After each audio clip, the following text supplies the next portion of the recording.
You can gift or pass rural property to your children as only 3.3% tax.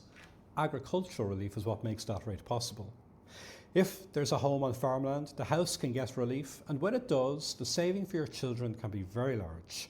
But a house on a rural or farmland isn't automatically treated as a farmhouse. Revenue has refused relief on plenty of dwellings because they weren't truly part of a working farm. Here are 5 real cases that have been turned down in court.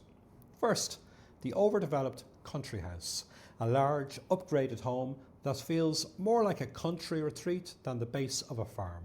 When the house outweighs the land in scale or value, courts treat it as a private home on rural ground. Second, the lifestyle home. The person living in the house isn't the person running the land. Maybe the work is contracted out or the occupant has no link to the land at all. Courts have been clear. If the house isn't lived in by the farmer or the person managing the land, it isn't a farmhouse. Third, the let-out house. The land may be farmed, but the house is rented to someone with no role in the farm. Once the dwelling becomes an investment property, courts treat it exactly like that.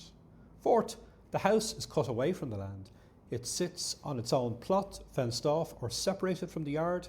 Once the house is no longer tied into the farm layout, courts view it as a standalone home beside rural ground.